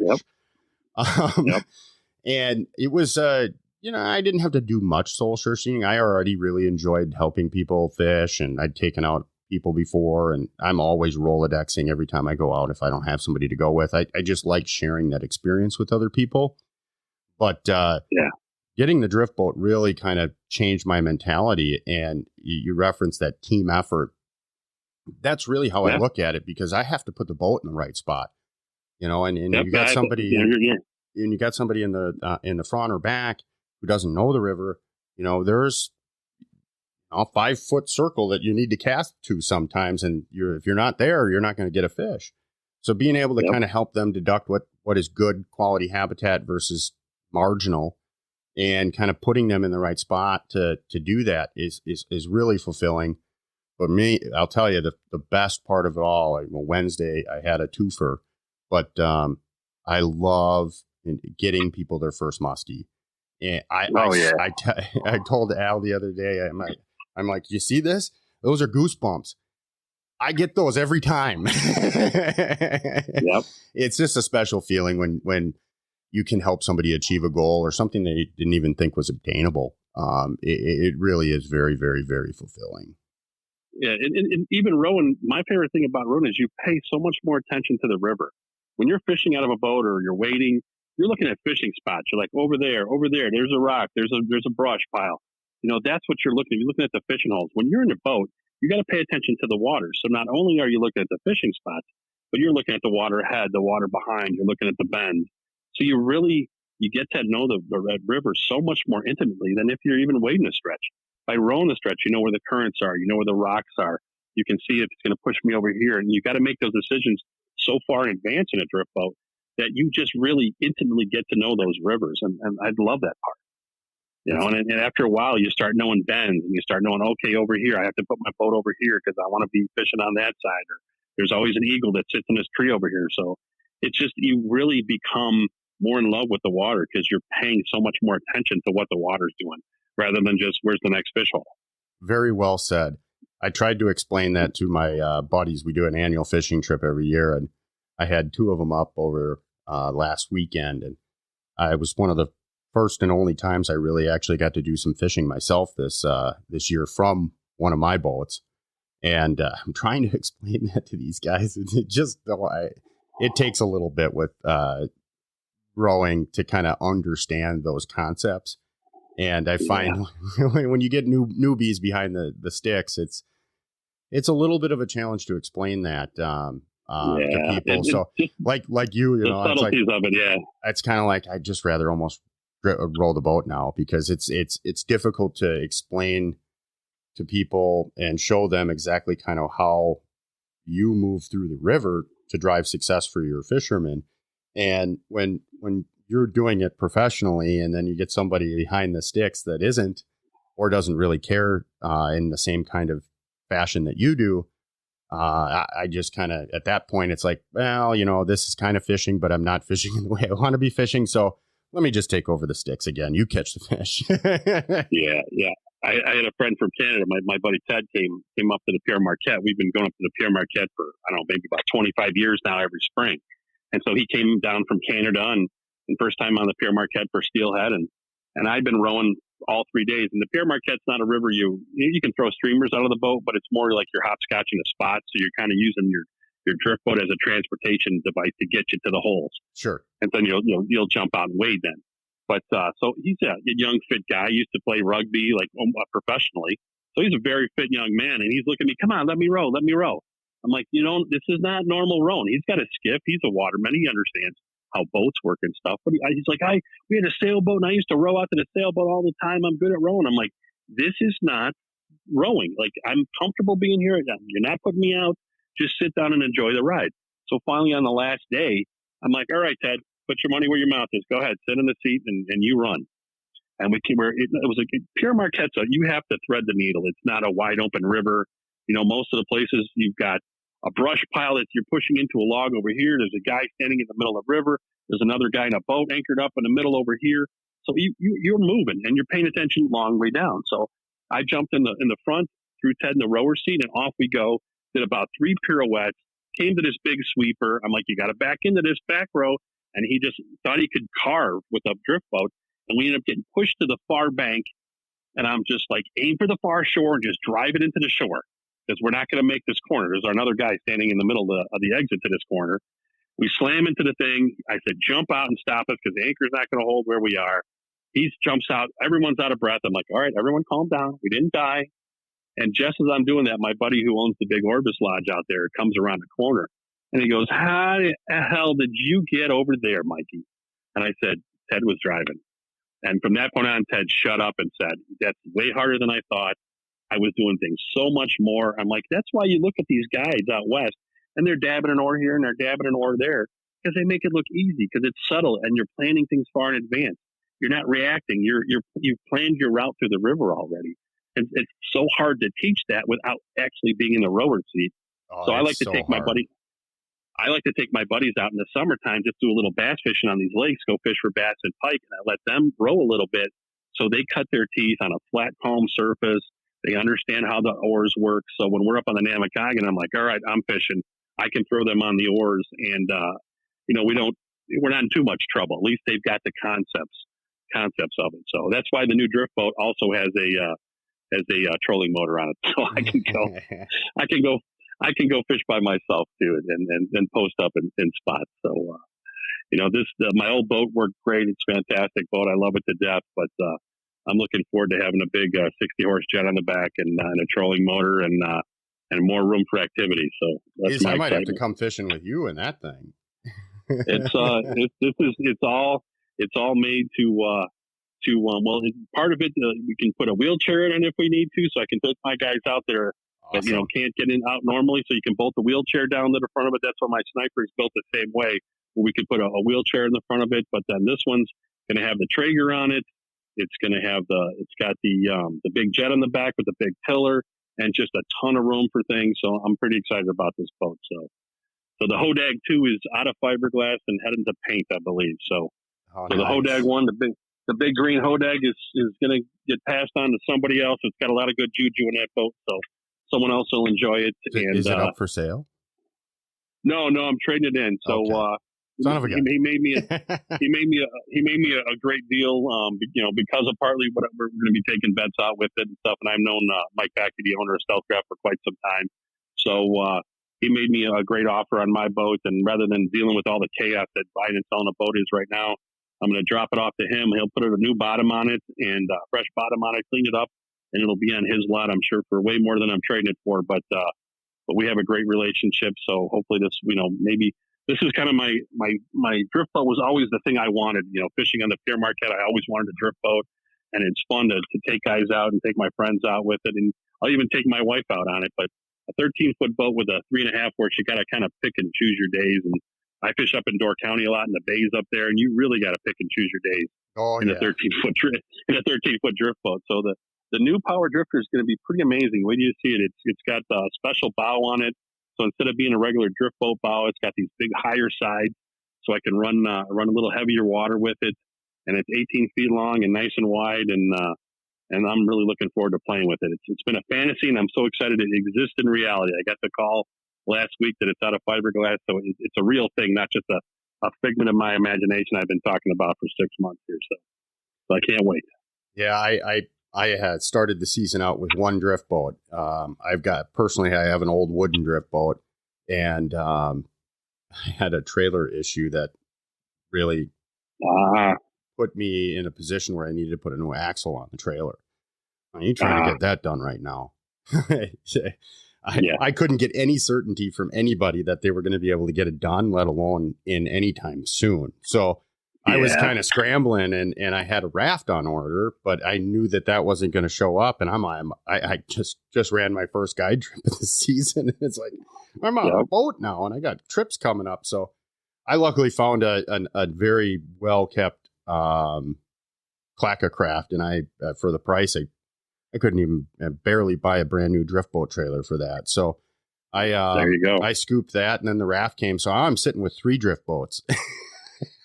There you go. It happens quick. Especially with way too fast.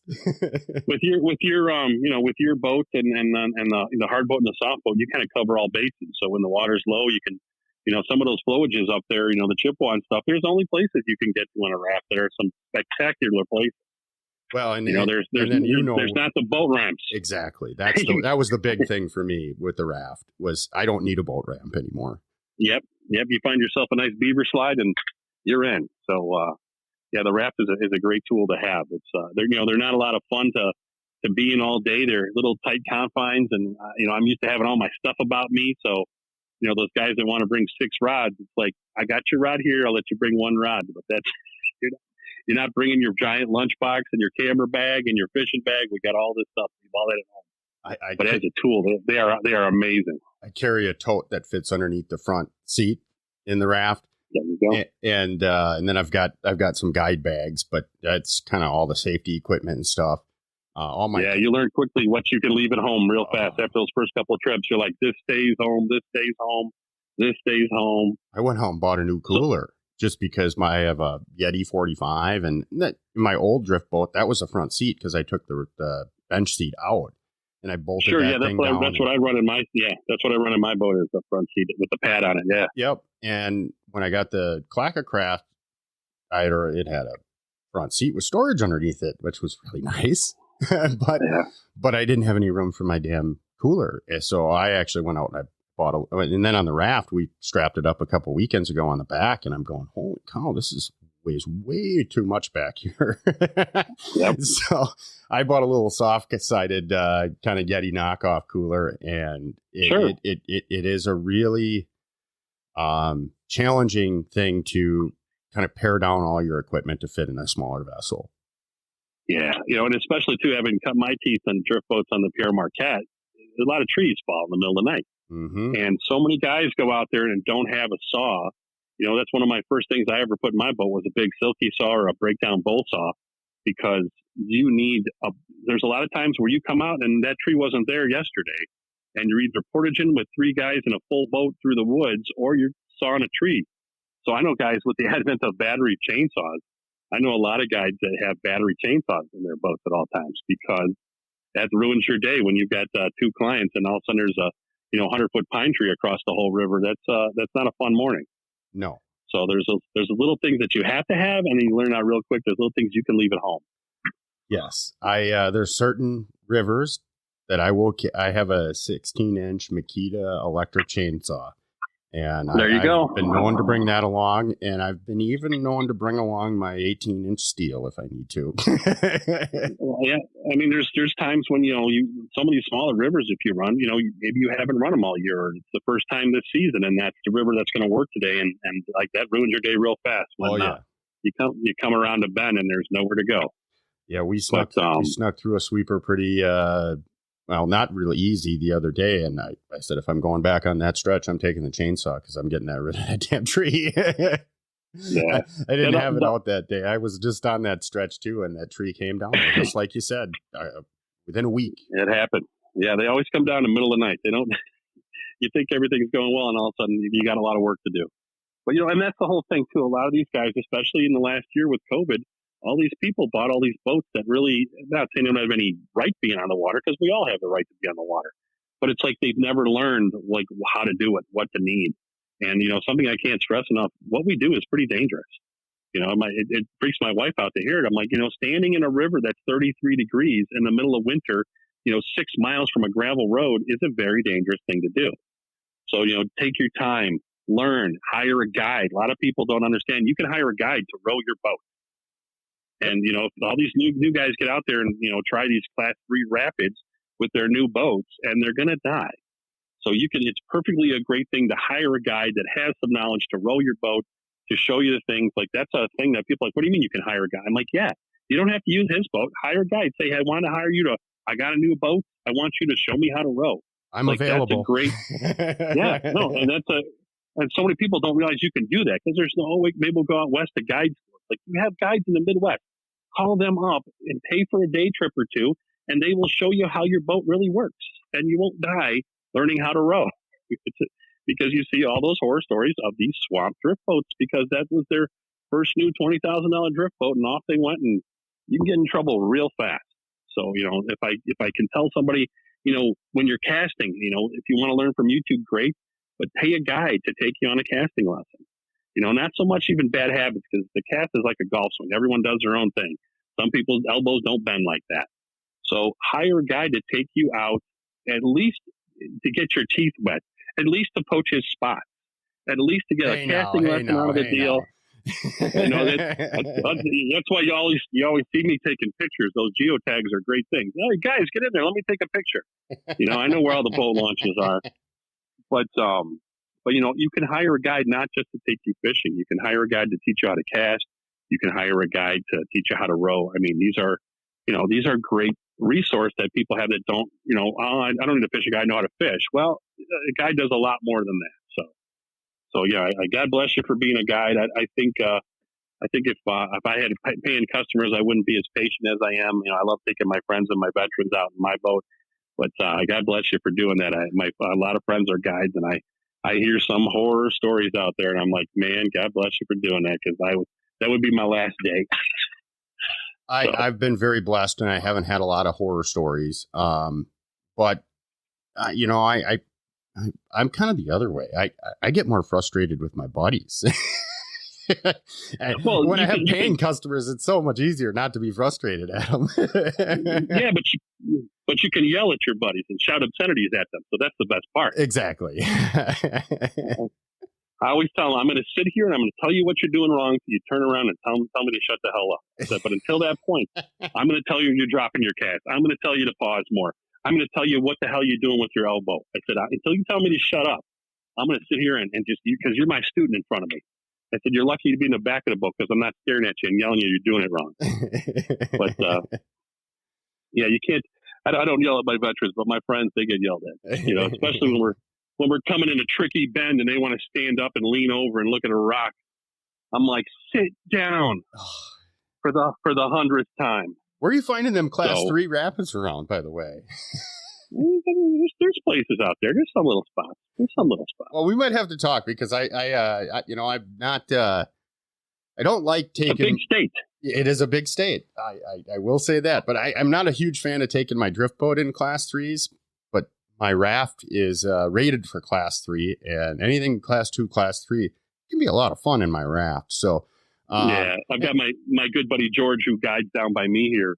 He's a whitewater kayaker, so he knows where all the good spots are. He's one of those guys that still at 50 years old jumps off of waterfalls in his kayak. So he knows where all the fun water is. So yeah, You got to go up by Tim up there at Tight Lines. You got to go up, towards Michigan right there. Yeah, there's some good spots that water. But I want the calmest river you got. I don't mind a little excitement, but I'd much rather fire up the grill, drink a beer, and enjoy the ride rather than try not to die. It all depends on who I'm with. If I'm out with a buddy of mine and we want to go explore some new river, I like a little bit of whitewater. As I enjoy it, especially in the raft. I sweat. Oh, sure. Yeah, I sweat like a son of a gun if I'm in a drift boat, though. Yeah, there's people don't realize the chess game you're playing in a drift boat. I mean, the currents, the wind. Like everything is trying to not let you do what you're trying to do, and the more you go with the flow and flow, and the more you plan those moves out, and the more familiar you are with your water, it makes all the difference in the world. Of your own, from a heart attack standpoint, you're in a much better shape, especially with taking yourself. If you want to go kill yourself, rock and roll. But when you got friends and family and veterans and stuff in the boat, I really you gotta be smart about this stuff. It's funny to watch the people doing it wrong because it's very obvious. And like I said, you look at these guys that have been doing it for 40 years, and yeah, they've got torn rotator cuffs and their carpal tunnel from grabbing those oars all those days. But you watch how little they really row, and that's one thing in my rowing. I've probably only been rowing maybe 5 years, and I just am so much calmer. I'm so much slower. I do little corrections instead of big corrections, and it takes a long time to learn that stuff. It's a definitely skill like all the other stuff out there. But I love a drift boat. I had a buddy of mine behind the sticks the other day. He was actually kind of really enjoying it. He's going, man, this is kind of soothing and relaxing. And I go, yeah, I know, isn't it? You enjoy it. I'm enjoying fishing for once. And he kept correcting the boat, and I'm going, dude, you don't have to do that. He goes, well, what do you mean? He goes, I'm watching you row, and this is kind of what I'm like, no, you didn't watch me row, because you're taking these big, long strokes with your row, and I'll row, and the oars will be in front of me, and they'll never leave my chest position. And he's dipping behind in his armpit and out by his knees, and I'm going, all you need to do is a little corrections. It is truly just like driving a boat. It's just a different way of driving a boat. And drift boats are magical things. They're the subtlety of them. It's truly an art to do them. It's not like your old, rowboat you had at Boy Scout camp with the keel and off you go and get your rowing merit badge. This is a whole nother way. First of all, you're pointing the other direction. Exactly. So that's a weird thing already. It's so hard for people to grab that concept. Yeah. Especially new guys. They're just like, they're just lost. If everyone I've ever put in my seat for the first 10 minutes, we're just doing pirouettes because they don't understand how it all works. And you get them calmed down and go, less is more, man. The less correction you make, the easier this is. But I had a friend, the first time ever, when I took him on the Pierre Marquette. I didn't have my boat time. We had a great guide out there who now is out in Montana. But I'm like, come on, we're going to this drift boat. He's like, oh, I've been to Canada, I've been to Florida, I've done this. I'm like, he ain't never done that. So we get set up, get him in the boat. He's in the back, I'm in the front. Our guy's rowing us down the river. And my buddy Jimmy talks more than I do because I'm a chatterbox and he's even worse than me. So, he's passed now. God bless you, Jimmy. But so he's in the back of the boat. I'm in the front of the boat. And for the first 15 minutes, we're just sipping our coffee. I don't hear a peep out of him. And I turn around and go, did you fall out of the boat? I haven't heard a word out of you back there. He goes, this is nice. He said, yeah. He goes, if we were holding hands, this would be romantic. I said, yeah. I said, the boat ride is 90% of this. The fish are getting in the way of more boat rides. I said, this is a, you're going the speed of the water. You see things you don't normally see. In a power boat, you're out there making noise, doing things. When you're in a drift boat, you got the kingfisher letting everybody know you're coming down the river. You got the eagles. You see the mink running along the shore. I mean, it's just such a different concept from your average power boating. It's just, if you've never done it, it's a treat just to go for the boat ride. It is. I tell a lot of people when they come out fishing with me on the St. Croix, I say the nostalgia of the river and the boat are the main event. The fishing is secondary. Yep. Yeah. You hired me for the fishing and we're going to find fish. But don't look past the boat ride and the nostalgia of this pristine river. Yeah, and no sandwiches. You need a hot lunch, especially in muskie season and steelhead season. You got to fire up that grill. Nothing better than a hot steak or a hot brat to just reset the day. When you're not having a good day, a warm meal goes a long way to everyone's mood. Oh, yes, it does. And I yell at my buddy all the time. He just gets Subways. I'm like, that ain't guiding, dude. I'm like, you either have to make those sandwiches or you're cooking. I said, when I started doing this 25 years ago, our guides would literally set up a chair and table in the middle of the river, cook us pork chops with salad on the side and a nice little potato salad and like break a bottle of wine out. I'm like, that is lost. And that little bit right there it's worth its weight in gold. I said, put a little, it requires a little effort to fire up that grill and have one more thing in the boat. But I said, there's nothing like just sitting down in the boat, having a hot meal on a cold day. Just everyone has a whole new attitude after lunch. Yeah, we do. I'll do sandwiches and bring that stuff along on half days if customers get hungry. Sure. This during the summertime, and I get a lot of people that they want to fish, and lunch is not important to them. But other people, depending on the scenario, I have no problem doing those little specialties. It just goes a long way. It's a matter of, I think, as a guide, your biggest responsibility before you hit the water is really understanding what your customers' expectations are and catering to that as best as you can, even if it's not necessarily fishing. If they want to have a good time, put them on a good time. It doesn't have to be just fishing centric. No doubt. I mean, I know a buddy of mine guides up by Eau Claire, and he's got a couple guys that come out for 2 days worth of guide trips. And the first day, they just hang out in the boat, drink a beer, and watch eagles. They don't pick up a fly rod the first day at all. Just they're these big shots that come out of the cities, and they just want to sit in a boat and go for a boat ride. And then the second day, now they know the water. Now we're going fishing. It's funny. I'm like, you got to be kidding me. I'm like, he says, yeah, he's paying me full price. The guy said, I got a couple guys. They're from the city. They just want to recharge. And the first day, all they do is sit in the boat and hang out. I said, that's crazy. Then I said, listen, I know you're doing something right then, because paying for 2 days and only fishing one of them, I don't know if I could do that. But you must have a hell of a personality, man. Oh yeah, he's a fun guy. Yeah, my buddy Hunter Dorn up there, he does a good job. He's Hunter's on the. Have you seen the what is it called? The guy that did the film Muskie Hunter Zero to Hero, and then the Summer Haze film.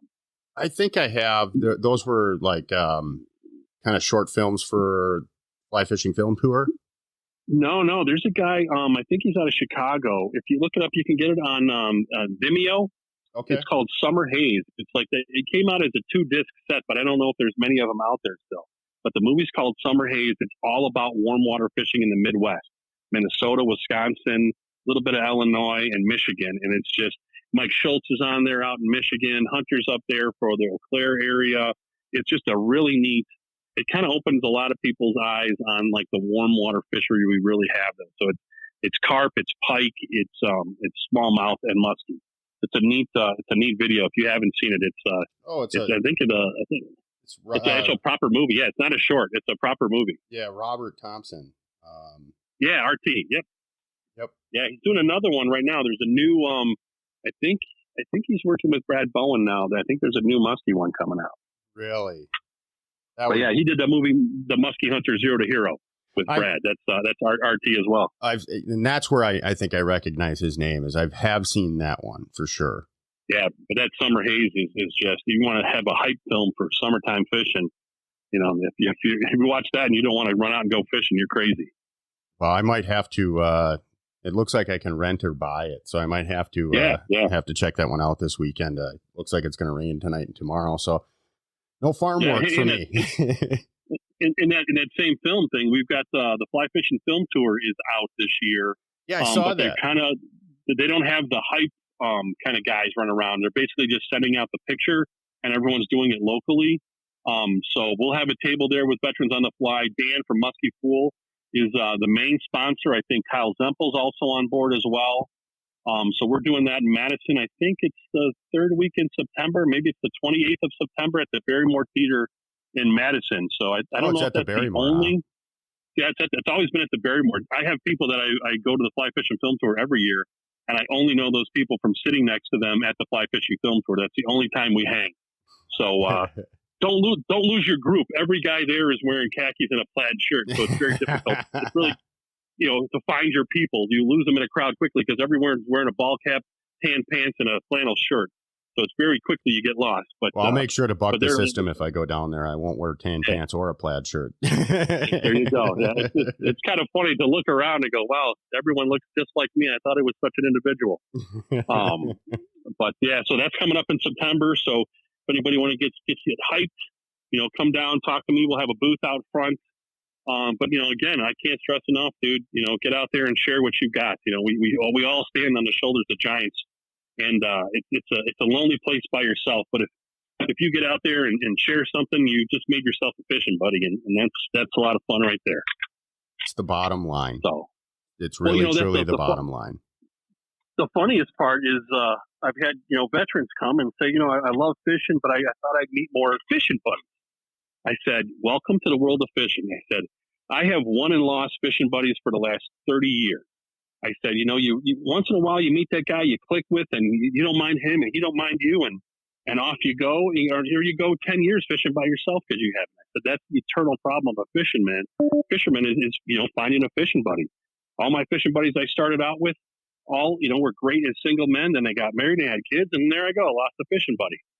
And so because I don't have children, I was always out there screwing around. So then I started hanging out with retired guys because they had time to go screw around. Well, then all my you're starting to talk like me. Yeah, all my retired guys start dying on me, and I'm like, God damn, you guys, you could have lived a little longer. We had the perfect fishing plan going, and now you went and died on me. So it's the eternal struggle is finding a fishing buddy, but sharing information is like the best way to get a new fishing buddy. That's for sure. Well, I think that is a great place to leave it today, Mike, because my cell phone's going to die here and we're going to get cut off anyways. And I think you're heading up to Door County. So in closing, we'll have to hook up. My old man's been begging me to come over and visit him over there in Sister Bay. So I'm going to try to make it over there before bear hunting opens up here in September. So yeah, absolutely. I'll let you know when I'm heading over there. Yeah, for sure. Well, thanks for having me on, man. Yeah, it's been a pleasure. Let me get the word out. Anytime. And if you make it up this way, please hit me up, or if you're looking for a few more boats or some volunteers and you're up in this neck of the woods, man, I'd love to give you guys a day or two. We'll bug you for sure, man. I really appreciate it. And like I said, thanks for helping us get the word out, get out there and enjoy yourself. But, if you can share it, it makes it even better. Rock on. Well, again, thanks for coming on the show, Mike. I will, if you want to shoot me an email, I'll get all the links and information in the show notes for you. Perfect. Yeah, definitely use me as a resource. If someone wants to meet up and get some information or looking for someone in their area, by all means, you're never bugging me. Call, text, email, message us on Instagram and Facebook, and we'll be happy to find someone that wants to do what you want to do too. Well, listeners, get a hold of Mike if you want to help vets here in Wisconsin. And I think we'll just wrap up the show there for the day. Well, good deal. Thank you so much for having me. Yeah, thanks again, Mike. You have a good day. You bet.